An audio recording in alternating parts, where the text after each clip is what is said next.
Okay, guys, welcome to my very first podcast episode. As I'm recording this episode, we do have the 1st April, meaning we are kind of like celebrating a very specific holiday right now, which is called the Fool's Day. And this is very interesting that I'm kind of like starting to record this episode on the Fool's Day because I was kind of like thinking about like why do we actually as humans like celebrate this day, or like who invented this kind of like holiday. For everyone who does not know about this holiday, it's basically the day of the year where you kind of like are able to make a fool out of each other or kind of like prank other people, and then it's just like, yeah, it's Fool's Day, so it's like allowed to prank each other. And I was thinking about like, okay, how come we are celebrating this date? And I found out, which is like very interesting and kind of like really fits this podcast episode, that the reason why we are celebrating the Fool's Day is because people would make fun of people who celebrated the new year between March and April. And so to understand that, we need to first understand that we do have, like we are using in the Western society, but basically at this point, like almost all over the world, we are using the Gregorian calendar. And within the Gregorian calendar, we do celebrate the new year on the 1st of January. So the 1st of January marks the new year.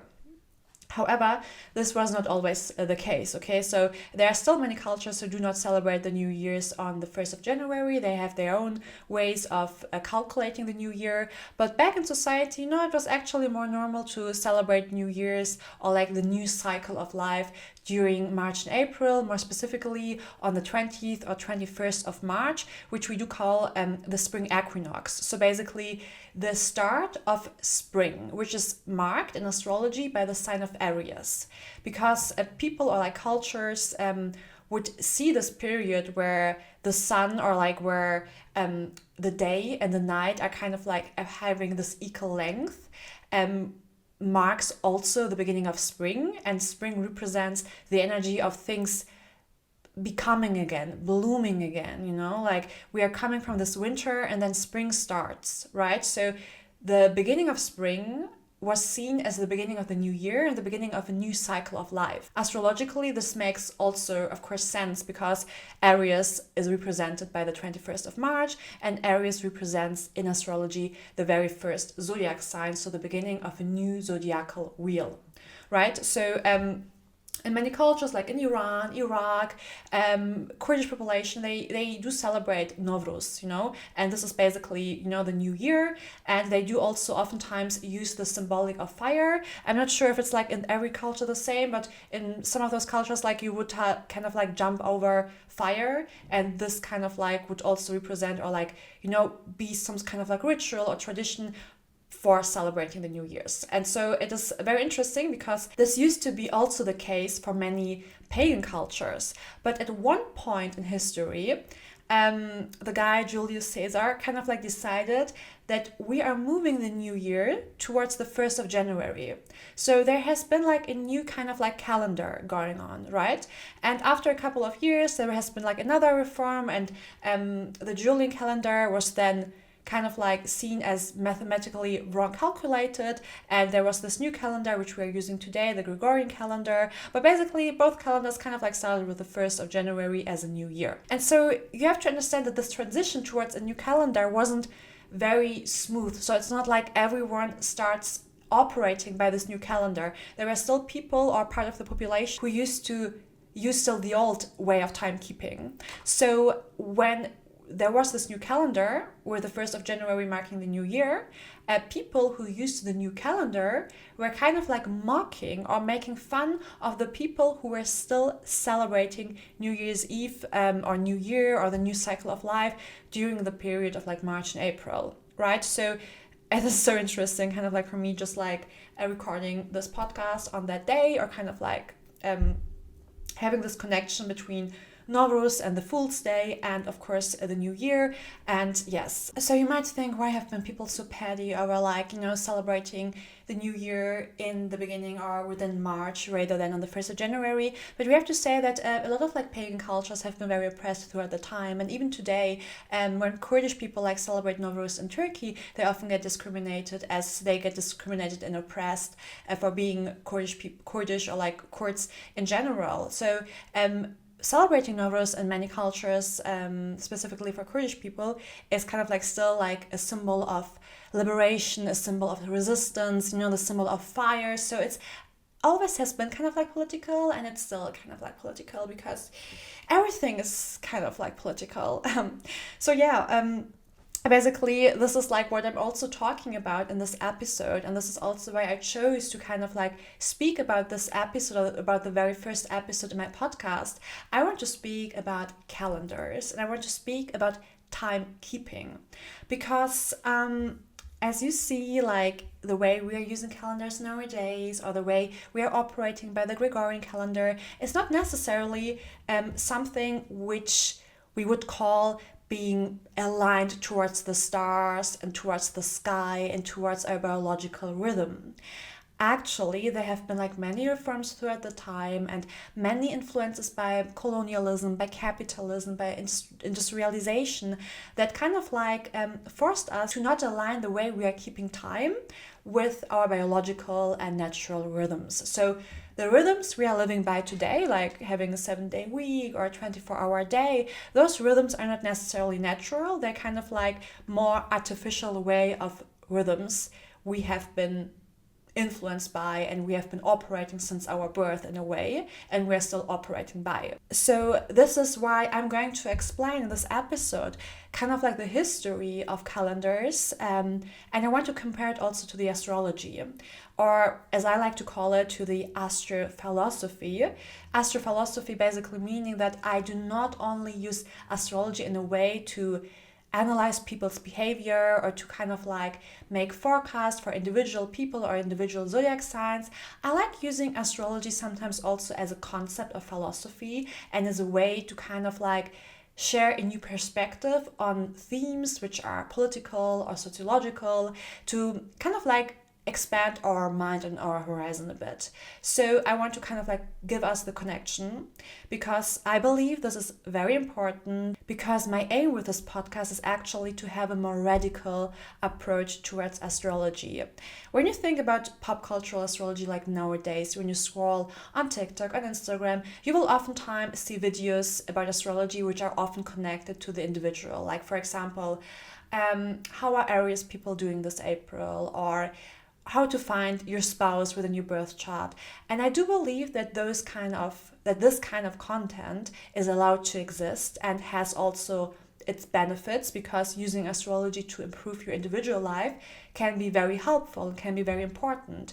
But we do have to remember that astrology, historically seen, has always been used to kind of like organize collectives, or to kind of like help a village or a government, or more like the people, to live by the stars and to live with a biological and natural rhythm. So I want to kind of like go back or trace back the history of astrology by using astrology more as a collective understanding, okay? Because I do believe that we were all born under the same sky, which means we do all share the planets. We do all share the same sky, and this has a meaning that we do all share also some sort of like collective energy. And I want to kind of like do that by having a podcast where I do talk about astrology more as a tool for understanding collective energy and understanding the systems we are living in. Because many indigenous populations and populations living before imperialism, before colonialism, they have been always like living very strongly aligned to the sky and to the stars, even in Germany, like pagan cultures or whatsoever. But by time, throughout capitalism, throughout colonialism, throughout imperialism, this systems of living with nature have been kind of like ripped away from us, And if we want to find a way to live more aligned again with the astrology, we also kind of like need to understand what exact mechanisms have stripped us away from those natural alignments. Like we need to understand the history of colonialism, we need to understand the history of imperialism to understand why nowadays we do not live anymore, or in very rare occasions, by the stars and by the moon and by the sun. So in order to understand that, in order to live, or in order to use astrology as a way of living, or as a tool to come together again and to live more in the collective energy, we need to understand why nowadays we do use astrology more on an individual level. And so I do believe that astrology can be a way to resist our current violent and imperial structures. But in order to do that, we need also to understand how astrology has been changed through our time, and we need to understand how we have been conditioned to live a more individual life, and we have to understand how we can decondition ourselves. Okay, so before we're starting to dive in deep into the history of calendars, I wanted first to talk about what calendars are ruled by. And this is one thing for the people who do not know me. My thing within the astrology community is to think about the pure energy of each zodiac sign, and then think about what kind of objects they can rule over. So for example, Cancer is the sign of nurturing, and Cancer is the sign which represents Mother Nature and the moon and the mother. So Cancer as a zodiac sign, being the nurturing sign, does rule over milk, because milk is something mothers use to feed their children, right? So this is how I do use astrology. So whenever I have an object in my hand, or even a concept in mind, I want to think about what zodiacal energy is behind that. So what are calendars ruled by? Short answer, calendars are ruled by the planet Saturn, because Saturn is the lord of time in astrology, and therefore it rules over everything which materializes in our world as being a timekeeper. Okay, so for example, you have a clock. This is Saturn. You have a calendar. This is Saturn. It doesn't matter what kind of clock. It doesn't matter what kind of calendar. As long as you're keeping time with that kind of thing, or with that kind of concept, it is a matter of Saturnian energy. So why is it Saturn? Why is it not any other planet? Okay. In astrology in general, or astrologers used to make a connection between the planets and the zodiac signs and the actual meaning of the planets based on the astronomical position and based on the way they used to look at the planets from the position of the sky. So for an astrologer, it was not necessarily important to know, for example, the astronomical correctness of each planet. It was more important to see from your perspective on Earth how the sky looks like. Okay, so from the perspective on Earth, there have been 7 traditional planets. We have Saturn, we have Mercury, we have Jupiter, we have Mars, we have Venus, we have the moon as a luminary, and then we have also the sun as a luminary. And Saturn, based on this geocentrical perspective, is the planet which is the slowest. So it is the planet which is the furthest away from Earth. Being the furthest away from Earth, being the slowest planet, means that after the planet Saturn, there was nothing else. So you had Saturn as a planet, and then Saturn represented the border between every other planet and nothingness. So it was said that Saturn represents the boundary between the material world and the world which comes after. So for example, between heaven and earth kind of energy, okay? So therefore, Saturn represented the ending of things. It represented the limitation of time in a way. For example, it is the planet of death because it rules over your time being on Earth. So Saturn represents the border. It is a boundary between every other planet and the other, the nothingness, and therefore it rules over time. Yes, and this is the reason why Saturn rules over everything, which is about keeping time, basically. Saturn as a planet is going to be important, but we're going to dive in deeper later on. I want to do this a bit more back and forth, so we'll talk a bit about historical facts or the concept of calendars, and then I will sometimes do a jump towards the astrology of it. So the introduction of calendars is personally, I think, very interesting because calendars actually do have a connection to astronomy and astrology, but it is more like, I would say, they are leaning onto that, and they used astrology and astronomy to create calendars. But they also emerged within the connection of astronomy and astrology and politics and religion. So we have like some like different aspects when it comes to calendars. First of all, every calendar has a start. Okay, this is like one of the most important things. Like, there are so many different calendars out there. We have the Gregorian calendar, we have the Islamic calendar, we have the Jewish calendar, the Chinese calendar. There are like so many calendars, and there have been also different calendars throughout history and time. And every calendar has kind of like a starting point. And this reference point where a calendar is starting, for example, the Gregorian calendar starts on the 1st of January, they usually have a connection to a historical reference point. So for the Gregorian calendar, the reference day is the January 1st, which is not necessarily connected to some historical point. It is more connected to the mythology of the Roman Empire. So the month of January was connected to the Roman god, which was called Janus or whatever.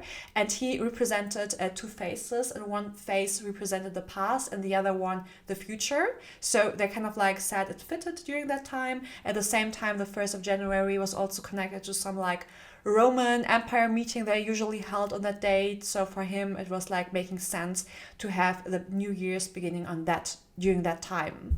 And the Islamic calendar, the start of the year is connected to the migration of Muhammad from Mecca to Medina.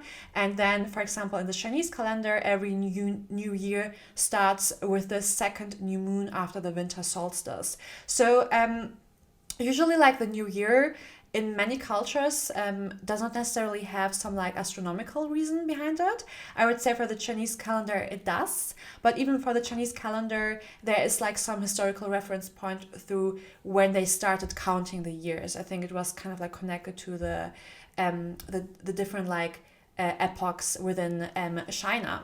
So so in general, we can say like the beginning of like counting the years is in all cases, on almost all calendars, more artificial, because you never know when the world began in a way.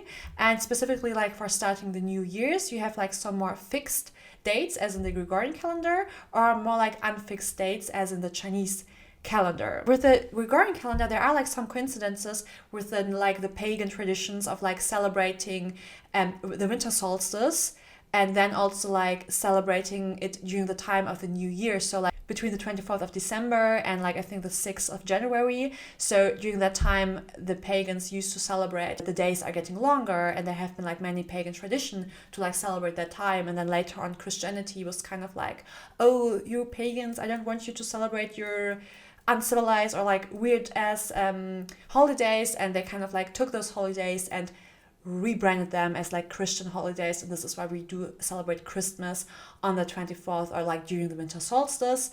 It has not an actual like biblical meaning, but more a connection towards pagan history. And this is like a thing we are seeing throughout history many times, that Christianity took away like pagan or indigenous concepts and then put their own like, or they rebranded them as like Christian meaning behind that. Another thing which like each calendar is sharing is that each calendar is either based on the sun or based on the moon. So the Gregorian calendar is based on the sun, so it's like based on the solar cycle, whereas the Islamic calendar is based on the lunar cycles. The Chinese and the Jewish calendar, they're both based on the lunisolar cycles, so they take into account not only the lunar cycles but also the sun. There has been like some criticism around that, because thinking about like, for example, the sun is oftentimes seen in many spiritual practices, but also in astrology, it is seen as a masculine energy. Why? Because the sun operates within a 24-hour cycle and the moon operates within a 28-day cycle. And it is said that the moon represents therefore the women, because the menstruation is also like 28-day, kind of ish. And the sun therefore represents man, because men operate more in a like 24-hour cycle. And I think this is definitely an interesting concept to think about. I had a webinar where I talked about like deconstructing gender within society, and I kind of like criticized the aspect that we do say that the sun represents man only and the moon represents only women, because I do not believe that the sun is purely masculine energy and the moon is like purely feminine energy, and also thinking about like gender being a construct in the first place, and not every woman like menstruates or does not have their period or her period every 28 or 29.5 days, so it's not exact with the lunar cycle. I think there can be like some sort of like problematic interpretation when thinking about like calendar being based on the sun means it only works for men in a way, because I feel like women are based on astrology, women can also be ruled by the sun, or women can have also the very strong like sun energy within them. However, it is true that most of the women will have like a different kind of cycle, and most of the men do as well. So there's definitely truth to it. I just think we have to be sometimes a bit careful about like thinking that every woman is like based on a 28 day cycle, because personally I believe there are like different cycles we are operating by. So I do not believe that women are only operating by the 28-day cycle in a way, but they do as well. So, oh my god, I don't want to say anything problematic. No, I don't want like to overcomplicate this topic. I just think I do believe from the bottom of my heart that the sun does not only represent man, because I do believe thinking the sun as the most powerful and strongest and most present luminary within our universe being only dedicated to man, I think the sun represents the ruling class, and therefore it does represent patriarchy and man. And I think the moon represents the lower class, and therefore it does represent women in most cases. That's what I believe in. And so I believe as long as we're living within patriarchy, yes, the sun will rule over men, or men are represented by the sun. And as long as we are having like, a class division in a way, and there is going to be the division between the moon and the sun. So this is like another critique, thinking about like, okay, if this is the case, we live in a patriarchal world, we live in a world ruled by man, designed for the male body, designed for like whatever, for those like X, Y chromosomes, I do believe that therefore just living by the sun or only living by the sun can be problematic and is more honoring a 24-hour cycle, whereas lunisolar calendars or like lunar calendars do honor a different way of timekeeping or a different way of cycle, and it's just more connected to or leaning more towards the female body. So I do believe that this is true. At the same time, I do believe that we have kind of like sometimes to rethink about like what we think about the sun being masculine and the moon being feminine, and what does it say therefore how we perceive women, how we do perceive men. So this is like the first thing, the way, or like that a calendar is based on a certain cycle, and only honoring that one cycle can lead to the problems of like already living by a cycle which might be not natural. And of course, like the 12 months we are having right now, they are also kind of like based on the lunar cycles. We used to have like 10 months back then, and then there were like some mathematical miscalculations, so we are kind of like having 12 months now. And again, this is not based on the lunar cycle, it is more based on the solar cycle. However, like the months are also like connected towards the cycles, so there we do have a connection. But again, because in the Gregorian calendar we share more the sun aspect, we do not like honor the actual lunar cycles in a way, because if we would do that, we would need like 13 cycles. I also think like just like having done the research about calendars, I feel like within like every calendar almost we do have like some issues with like the calculations, because every calendar at some point needs to add like a date because of the leap year, or there's like always some kind of like not fully like fitting within like both lunar and sun cycle. So I think it's very interesting that every calendar, in my opinion, or maybe I'm wrong about that, maybe there's a calendar out there which has like no issue in general, has some sort of like not a complete perfection towards the sky. You cannot structure the sky as you want it to, or you cannot make a fixed system out of the sky, because there's always something you need to add or take away from after a couple of years. Is also maybe a sign that we maybe should not try to put the sky or try to put cycles in a very fixed system. Okay, let's talk a bit about the connection between what I said and the astrology of it. As I mentioned, there are like two main points each calendar kind of like shares. First, the historical reference point, and then also the division, if it's like lunisolar, or if it's like based on the sun or like based on the moon. And so one thing, as I said, Saturn represents calendars, but Saturn is also the planet which represents timekeeping, so it does represent history. So the fact that we do have a historical reference point kind of like refers to the fact that Saturn as the timekeeper is connected to history, is connected to that historical reference point. So there's this connection between Saturn ruling calendars, ruling history, and every calendar having like usually some historical like reference point. The second thing is, however, is that in astrology, you need to know every planet rules over a specific zodiac sign. And Saturn rules over two zodiac signs. Saturn rules over Capricorn, the sign of Capricorn, and the sign of Aquarius. Okay? So it's important to know, because if we want to know about the astrology of calendars, and Saturn rules over calendars, and Saturn also rules over certain zodiac signs, those zodiac signs, they will have also connection to the calendars. However, every zodiac sign cannot be seen or not be analyzed as an isolated case, okay? Every zodiac sign has a relationship to each other. And one of the most important relationships of a zodiac sign is its sister sign. So every zodiac sign has a sister sign, which means every zodiac sign has a sign which is kind of like in opposition to each other. So for example, we just had the full moon in Libra during Aries season, because Aries and Libra are sister signs. So the sister sign of Capricorn is the sign of Cancer, okay? And the sister sign of Aquarius is the sign of Leo. And Leo and Cancer are, of course, as every other zodiac sign, also ruled by a certain planet or luminary.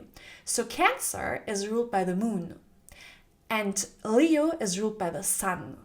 So what we see here now is that the connection of this historical reference point Saturn is also connected throughout its own zodiac signs and throughout the sister signs towards the sister signs being ruled by the luminaries. So we have the connection here between like history and luminaries, and this is actually why every calendar has or is based on either the solar energy or the lunar energy or both.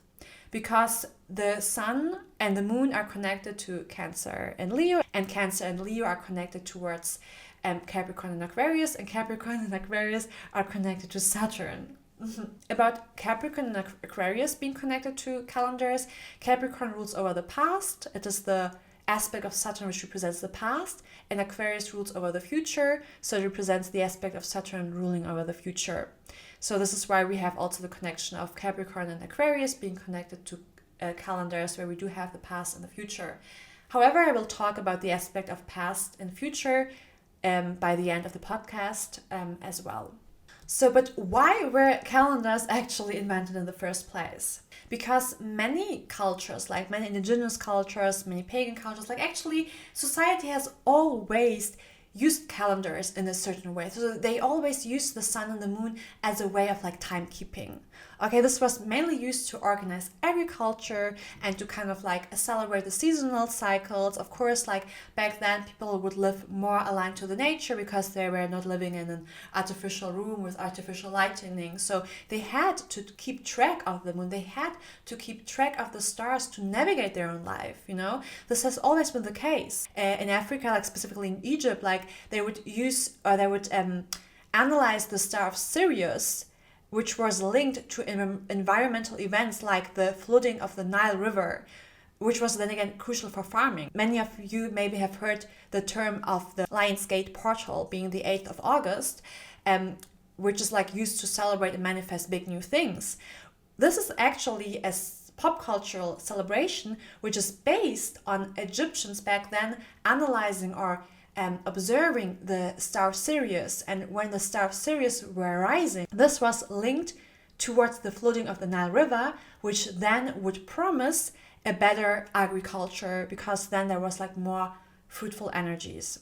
So actually, like many of those like pop culture events are then again connected to history, but you cannot use them the same way today because many of us do not live in Egypt. Many of us do not see the star Sirius rising the same way you would see the star Sirius rising when you would live in Egypt. So there has been like, you know, you cannot always like use the historical like aspects of like celebrations within today's society because it does not fit the dates. It just sounds very nice to be like 8/8 Lionsgate portal.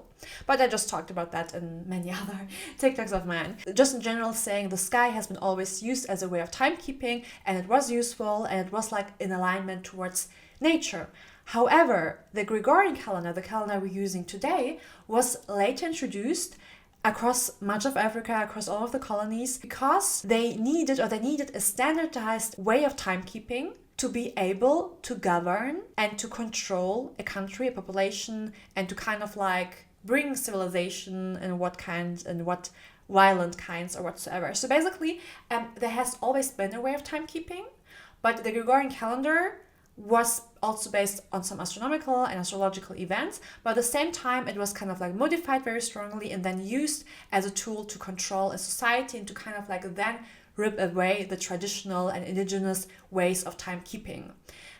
Because it was said that the Gregorian calendar as a fixed calendar, as a human-made calendar, is more connected towards civilization, and every other way of timekeeping was seen as savage, as barbarian, as uncivilized, and so the Gregorian calendar was a symbol of civilization. We talked about the weeks, we talked about the months, we talked about like how calendars were invented, but I want to talk now about the weeks. So as we all know, our week starts with a Monday, and then we go through Tuesday, Wednesday, whatsoever, until Sunday. And you might have noticed, like some of y'all might have noticed, that our weekdays are kind of like connected to the planets, all right? So, for example, Monday sounds very similar to the moon. Saturday is connected to the planet of Saturn. And this is not a coincidence, this is actually true. This is what we do call the Chaldean order. So basically, the Chaldean order was a system based in ancient times where people would order or like organize the planets based on their speed or their perceived speed from the perspective of Earth. So the Chaldean order goes as following. First, we have Saturn being the slowest planet and the furthest away from Earth. Then we have Jupiter, then Mars, then the Sun, then Venus, then Mercury, and then the Moon. So the Moon is very close to Earth. In the philosophy of astrology, this is also where we think about like aging. So for example, the Moon represents our childhood, and then Saturn represents us being old, because the Moon is very close to the Earth, very close to what's happening, and Saturn is very far away. So it's kind of like, you know, whatever happens like when you're old and when you're almost dying. So this is kind of like the ideology or the way or the philosophy of how astrologers would see this. However, back then astrologers would use those like planets, and they kind of like said, or they kind of like dedicated a week, or they said like each planet is ruling over a certain day. Okay, those like Chaldean order is connected to, later on we will talk about as well, planetary hours, but it's also connected to the weekdays. I think I could make like a whole episode about like the Chaldean order. I think it's not as important for this episode actually, because it's a bit complicated. However, I'm just trying to give you like kind of like the basics. And what is important to understand is that our nowadays week is based on this Chaldean order.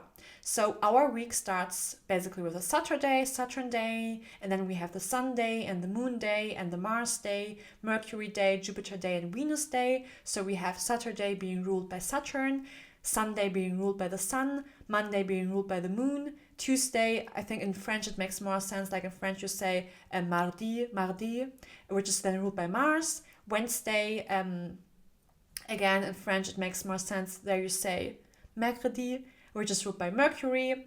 And then we have Thursday, which is ruled by Jupiter, and Friday, which is ruled by Venus.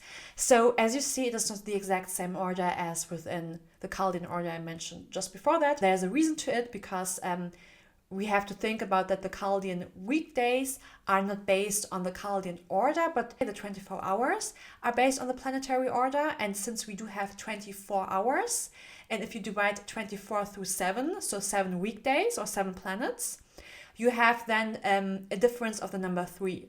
So as you are going throughout the week, you are kind of like going by the hours. And so the last hour is kind of like -3. And then you have kind of like to add 3 again or whatsoever. And then you come back and the weekday is a bit like different than the actual Chaldean order, because the Chaldean order is, or the Chaldean weekday order is based on the planetary hours. But as I said, like, it's not that important to understand this now. It's just important that you know that the weekday we are having today are based on this whole Chaldean system.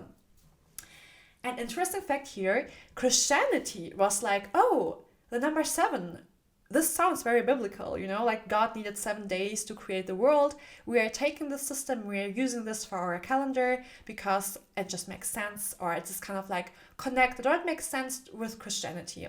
Again, this is a thing so often done by Christianity, like using pagan traditions, using ancient traditions, using astrology to kind of like push their own narrative of biblical meanings, and later on then saying every astrologer is a magician, is a witch whatsoever. So that's a very like a big irony going on here, where on the one hand Christianity made use of pagan and astrological culture, but at the same time demonizing it later on. Christianity adopted the system. It is very interesting as well, because Christianity then declared that the 7th day of the week, the Sunday, is a holiday and is the day to rest. This was based initially on the first book of Genesis, where we have kind of like the day of Sabbath, also celebrated in Jewish culture, to kind of like rest on that day, because God rested on the day. This day of resting should have been on a Saturn day. However, Christianity wanted to distinguish themselves from Judaism, so they kind of like declared the Sunday as the day of resting. But the way we are resting on a Sunday has nothing to do with astrology. Like, astrology does not tell you that you have to rest on a specific day.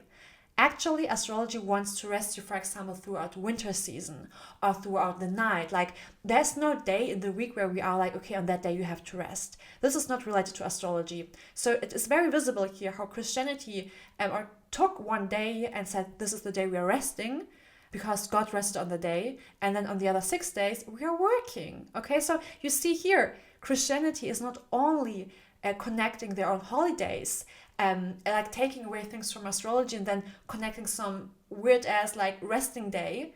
It is also connected to capitalism, because when you have to rest on that one Sunday, it implies that you have to work throughout the other 6 days. Okay, so this is again where we slowly are seeing how the 7-day week might have some astrological indicators, but at the same time it was just like extremely modified by the Gregorian calendar. It was extremely modified by Western culture to kind of like fit their own agendas, to kind of like fit their own missionary operations and their own colonial operations, as we are seeing in a minute.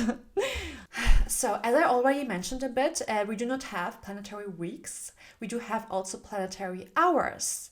And planetary hours are not the same as our fixed system of 60 minutes hours. Basically, ancient Egypt, they would divide the sky in a 24-part day, starting with the sunrise for the first 12 part and ending also with the sunset for the first 12 part, and then also like dividing the night until the next sunrise.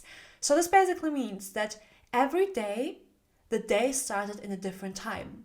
So it was not a fixed timing when the day started, because the day started when the sun went up, when the sun was rising, okay? And not only that, it started on different times, but also like those 24 parts, they were shorter in winter and longer in summer. So basically one planetary hour was not 60 minutes long. It was maybe 60 minutes long throughout one specific time of the year. And then in summer, an hour was 80 minutes long. And in winter, an hour was 40 minutes long. But the thing is, if you live by unequal hours, if you live by irregularity, you cannot really control a population. So this is why throughout capitalism and industrialization, the 60-minute hour, a fixed hour, was invented. Because like this, you can easier organize, you can easier exploit as well. Because how do you pay a worker for 80 minutes? How do you pay a worker if he's working 80 minutes today and 40 minutes tomorrow? You know, it doesn't work like that. So you kind of like needed fixed hours to like have a fixed system, to have a system where you can control, and to have a system where you have regularity, because irregularity is a threat to capitalism. The duration of these hours, they were also ruled by planets. So for example, the first hour of the day is ruled by Saturn, the second hour is ruled by whatsoever. And so based on the 24 parts, then the other day, because there's this unequal division, was then ruled not in the exact Chaldean order, but by another planet. But as I said, it is not so important to understand that. The importance is that back then we did not have equal fixed hours. We did have planetary hours, which were based on the sun rising and the sun setting, and also differentiating based on your location and based on the winter or summer energy. So then later on, throughout the development of the mechanical clock, a fixed system of hours was produced. And so this is like basically what we are having today. We do have, or we operate by a fixed system of hours. So the rhythm of like living by a day of 24 hours, it is not necessarily disaligned with our nature, but the length of each hour is. So we can live by a rhythm of 24, but not of 24 fixed hours, but of like maybe 24 unfixed hours. Or maybe like we don't even need to count the hours. We live by the sun rising, by the sun setting. As you see now, or as you like understood hopefully by now, it seems that our calendars have some like connection to astrology or astronomy, and this is true, but they are leaning towards it. But at the same time, it's not fully accurate, and throughout time, throughout history, throughout colonialism, capitalism, patriarchy, whatsoever, name it, missionary operations, those kind of like alignments were kind of like ripped away from us in a way. So let's talk a bit about like the conclusion of like capitalism and colonialism, and also a bit about like Saturn being here as well. So I want to go back to Saturn at this point because I want to explain to you a bit more about astrology. So one way I use astrology is the symbolic way. As I said, I think about each object I'm using, and I think about like how this is connected to astrology. Another thing that I'm doing is I see or I perceive the planets in the way they operate. They do operate either on their shadow side or on their light side. And this is true because astrology in generally is neutral. So what we perceive as humans being bad or being good is not necessarily good and bad based on astrology. For example, Saturn is often seen in astrology as the planet which is a malefic. One reason because Saturn rules over death, okay, so dying. However, as humans, we perceive death as something negative. However, in astrology, like death is just like one aspect of life. So it's not bad, not good, it's just there. So the way we do perceive things as good and bad is kind of like based on our own human perception. Why is this important? Well, Saturn is the ruler of time, and furthermore, Saturn, as the planet being the furthest away from Earth, does represent society. As you remember, planets close by Earth, they do more represent like individual energy, whereas planets being very far away from the Earth do represent more like society and like structures and systems. So Saturn is a social planet, and it rules over society, and therefore it rules over the structures of society, over the boundaries and limitations of society. Okay? Saturn can give the rhythm of society, but Saturn is a very dry and cold planet. So the Lord of Time does rule over societal structures, and this is interesting because now it makes really sense that calendars were invented in the first place to organize time, to standardize time, and therefore to organize and standardize society. And as I mentioned earlier, keeping time was always part of indigenous societies and cultures. We would always like look at the sky and use something, or like, live by something called phenology, like looking at natural phenomena and track natural cycles. This was very important and is very important. It gives us kind of like a rhythm to live by. But this rhythm has not been fixed. It was an irregular rhythm in the end, because things were changing day by day. Things were a bit fluid day by day. This natural rhythm was kind of like stripped away from us due to the rise of industrialization, capitalism, and colonialism. So we first had like just living and vibing. Then we had kind of like tracking the sky, tracking the planets. Then we had like the standardization, or like the structuring of the planets and time. Then we had kind of like the influence by capitalism, colonialism, and Christianity in a way, whereas like time is not only like a way to live aligned with nature, but it's also a way to organize, to control, and to limit. Basically, the Gregorian calendar, which we're using today, during the time of colonialism, was imposed towards a society. The idea was you impose one singular time, or the time, saying that this is the only correct time living by. This is the only way you can actually keep track of time. Because living by one timeline makes it easier to control a population. Having one standardized time means that we all operate at the same time. We all come to work at the same time, and we all leave work at the same time. We all show up to work on the same days, and we all rest on the same days. There's like a standardization of a population. We are also like being imposed upon the days we have to rest. So let's say you are resting on a Sunday, but actually you feel very energized on a Sunday. No, you have to rest on that day. And it was also like perceived or like introduced as something merciful, like, we are giving you a day to rest. We are giving your body a day to rest, and then we exploit your body on the other 6 days. Okay, so this is basically the idea. Colonies did not only force or impose their own calendars upon the people, they also declared their way of timekeeping as the civilized one. So human-made time, okay, was seen as something superior, whereas like just living by the rhythm of nature was seen as something savage, something animal-like.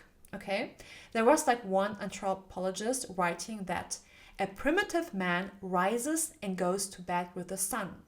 So something that we nowadays in our society are kind of like trying to trace back and trying to live back by, like, for example, living with the sun, or like trying to live in a more natural life, was back during colonialism, seen as something primitive. So living with the moon, living with the sun was animal-like. It was not human-like. It was inferior. And as you understood by now, the calendars, or the Gregorian calendar, is not only connected to history, but it does have also very strong biblical and Christian meaning. So did Christianity adopt the Chaldean order? Because the number 7 fit into their own ideology. And by imposing calendars and time, Christianity was also forced upon the people. So if you say you have to rest on a Sunday and you have to go to church on a Sunday, you're kind of like not only imposing a new way of living, you are also like subconsciously and consciously imposing a religion. This is like missionary operation, basically. So basically, colonialism was also like structuring when someone is allowed to rest and when someone has to work. And this has no astrological or astronomical meaning behind it. As I said, like with the tropical astrology, or like within many spiritual cultures, you do rest when there is no energy, when there is no light, when there is the moon, and when there is winter, and you do work when things are blooming again and blossoming again, and there's a lot of like light. But you need to honor those like natural rhythms in order to honor your body and the way of living. But this does not work in a capitalist society. This does not work when you need to produce things. If you have an economy, if you have an industry, you need someone to work 6 days a week. You cannot allow this person to rest for a month, or to only work like 4 hours a day. The more you are able to exploit this person, the more profit you are making. Even Karl Marx was talking a lot about like the aspect of time when it comes to like paying the workers, and time being a capital, and the longer you can work, the more money does the capitalist make with you. If you think about like time being money, time being capital, capitalist profiting from you the more you work, having these regular hours of, or like days of resting and not resting, is a threat to capitalism, is a threat to the industry, is a threat to colonialism. So we needed standardized times, I mean, like, how can you otherwise like pay your worker? And like when we think about nowadays, we are still getting paid by the hour. If you go to work and you work like 9 hours, you are still getting paid by that hour. So even if you could finish your work within 3 hours, the same work, you will not get paid by the value of work you are providing. You get paid by those 3 hours. So it just doesn't make sense. Sorry, but it just doesn't make sense. But how is then time again connected to astrology? Like, is everything bad about timing? Does Saturn only represent like the bad things? No, like this is like the way we are living now is the way Saturn can be seen on its shadow side. Okay, so Saturn as the lord of time, as the lord of structures, structuring time in a capitalist society within the energy of limiting things. So Saturn being the border, can represent limitations. So right now, there's like this limit of time. We as humans, we never have enough time. We are like limited within our like energy of time. Furthermore, Saturn rules over both. Okay, as I said earlier, Saturn rules over Capricorn and Aquarius. So Capricorn does represent the past and Aquarius does represent the future. So Saturn ruling over those two signs can be seen or can make us believe that time is something binary, like future and past, and the future being more progressive, as Aquarius in general represents new things and new technologies and new inventions, So this is like a way to see time in a very linear way, okay? However, I disagree with that view. I think when we interpret the planets, when we interpret the way we are seeing the planets, sometimes like your own way of how you have been socialized can influence the way you are perceiving planets. Because yes, you could see time here as a binary concept, saying you have Capricorn the past and Aquarius the future. But you could also say that there is no binary concept, but like time is one thing. So you do have Capricorn and Aquarius being like together within the planet of Saturn as like one thing. So past and present are the same.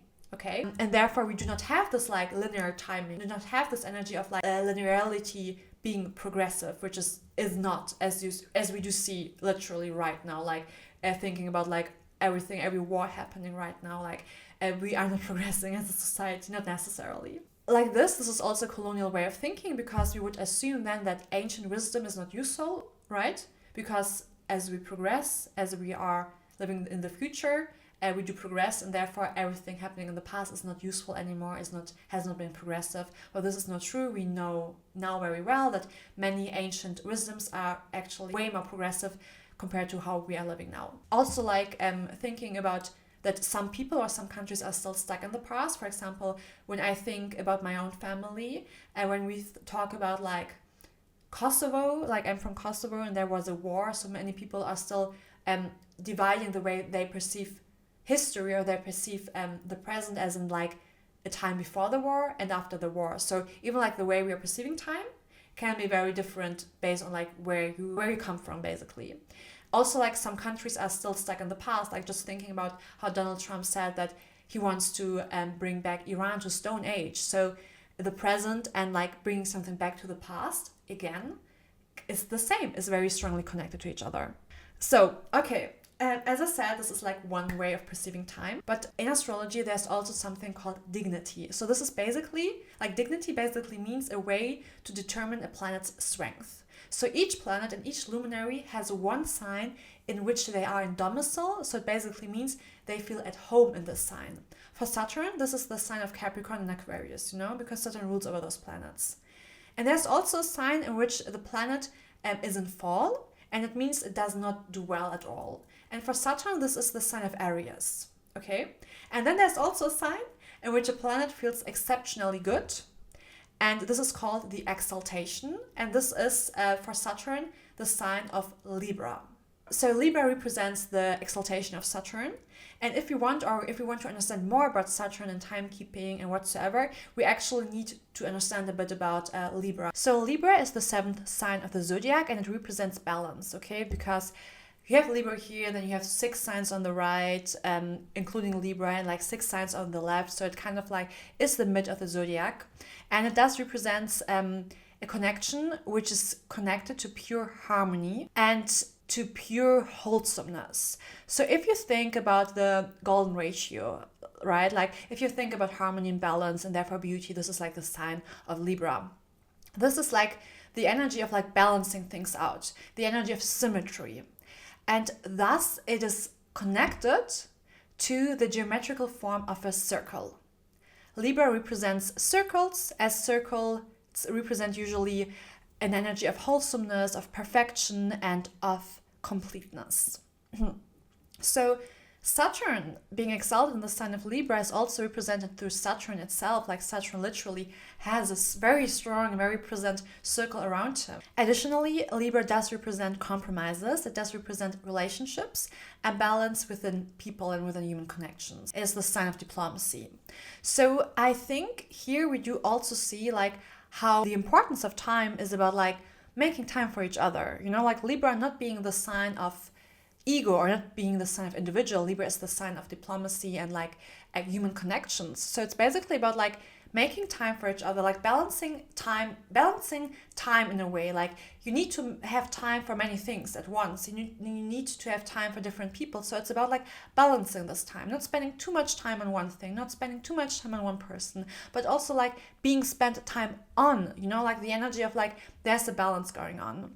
And we do see this even more if we think about Saturn's fall. So Saturn is in fall in the sign of Aries, Aries being the sister sign of Libra. So there's the representation of ego and self-centerism. Aries represents on its shadow side like self-centerism and ego, but Aries does represent as well as surviving. Aries kind of like shows us that dealing with time in a very like fast way, in a very like harsh way, in a way if you feel like you're constantly surviving, you're constantly limited, is not profitable and is not healthy, because their Saturn is in fall.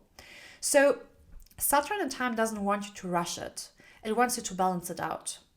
And at the same time, time is not a competition. It is not about surviving, okay? It is about like human connections, about like making time for each other and balancing things out.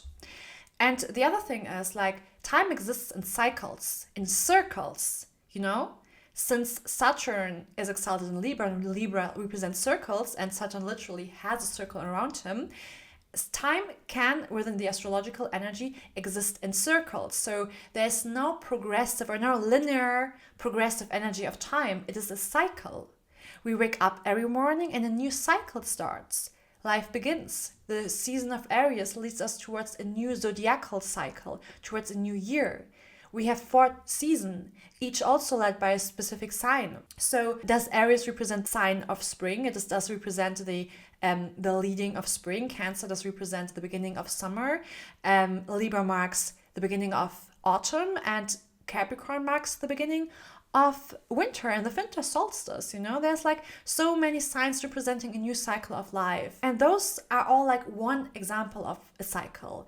There are multiple cycles. Think about the moon has a 29.5 cycle. Saturn has around about like a 29 years cycle. The sun has a 1 year cycle. So there are like so many cycles at the same time, operating at the same time, showing us that time is not binary, but time has to be seen in multiple timelines.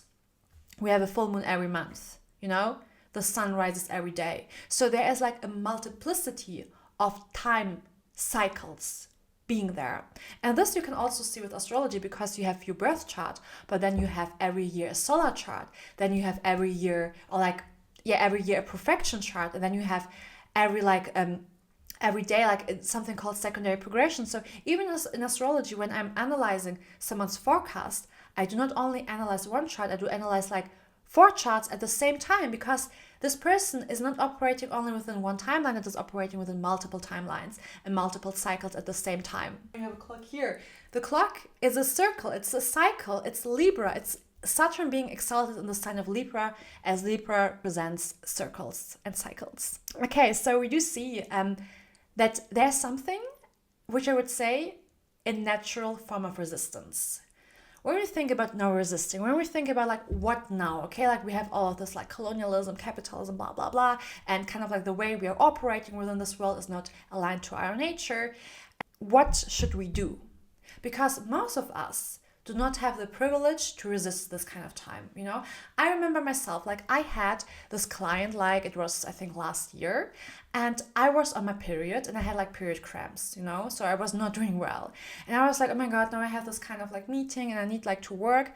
And then I was thinking, well, actually I'm self-employed. So do I really need to do that reading now? Do I need to be there in the reading with period cramps, or can I just say, hey girl, I'm not doing well, can we reschedule, you know? So even though I'm self-employed and I kind of like can choose when I'm working, at the same time I'm still very strongly influenced by this way of like operating or like working against your bodily needs. So then I was kind of like, you know, chilling for a bit, and I was like, okay, actually, like if I want to resist capitalism, if I want to resist time as a concept, I need to start with myself and like trying to listen to my own body. Our body is not going to operate the way we want. Our body is going to resist. And we do see this as something negative. We do see us having period cramps and then not being able to work as something negative. But actually, it's very good that we still have this, because it shows us that no matter what like colonialism and capitalism and the industry did, there's still like some forms of resistance that capitalism could not strip away from us. For example, the sun being there every day. The moon having its own cycle. Like no one could hide the moon from us. No one can hide the sun from us. Like those things still exist. Yes, we do have artificial lighting. this is like something against the natural rhythm. However, we do still have the moon, and we do still honor the moon. So those ways of like our bodies resisting, like because you feel sick, you should kind of like try to not see this pain as something bad, but try see this as something positive, that your body is still resisting the imposed systems we have been taught, you know? At the same time, though, we have to say that not everyone is able to not go to work, okay? Not everyone is able to like not take a pill, you know? I'm not against pills, I take pills myself. There's this thing about having the privilege of being able to schedule your own time. And many people, if they do not show up for work, they will not get paid. So you can resist this way based on your context in different forms. Like not everyone is able to resist this like a colonial time in the way they maybe wanted to, you know, because it's just not, in this reality, it's just not possible.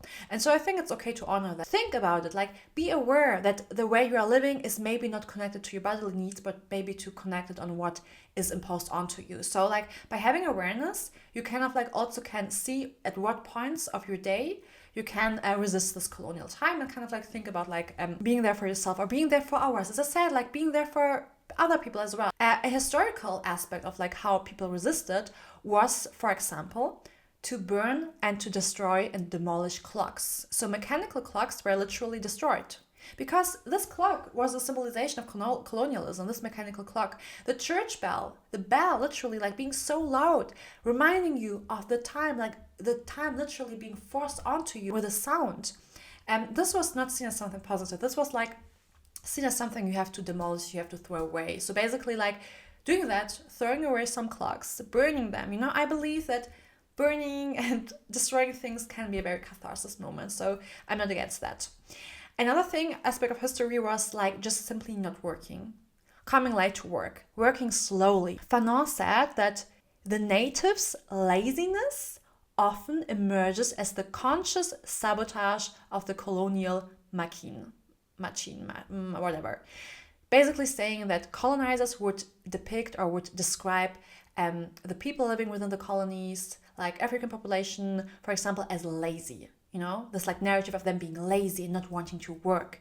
Therefore, actually, being lazy is a form of resistance sometimes. Coming late to work is a form of resistance. Another thing, especially for women, I think, is like not care about aging, you know? This way of like, you know, again, like Saturn being this limiting energy of saying, you have to be married by 27, you know, because otherwise you get old. You know, this like very limiting belief about like you getting older does not exist because, as I said, time is not linear, time works in cycles. So not thinking about yourself as getting older, but as like living within cycles, living within new cycles every other day or every other year, I think makes more sense. And also like, you know, resisting surgery, resisting Botox can be a form of small ways of resistance. I also think about like the way you count time. For example, the last full moon, I was thinking, what did I do during the last full moon, you know? Instead of thinking, what did I do in March? What did I do last month?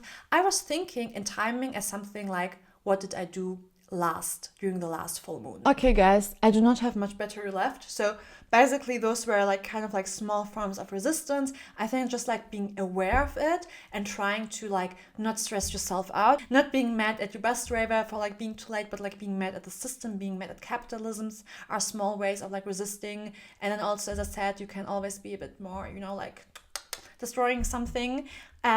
Be creative and let me know what you think about this. Let me know what you think about this podcast episode. It's the first one. I hope everything went well this time and I hope you liked it, you enjoyed it. Also, let me know if you understood everything, because I think some people will listen to it who do not have much knowledge about astrology, and some will listen to it who do not have much knowledge about politics. So I don't know, like just letting me know if you like understood everything, if I need to talk more slowly, more simplified, whatsoever. Let me know. Also recommendations about like future stuff, you know, write me in the comments, blah, blah, blah. And yeah, I hope to see you next week, inshallah. And yeah, have a nice whatsoever. Bye, bye.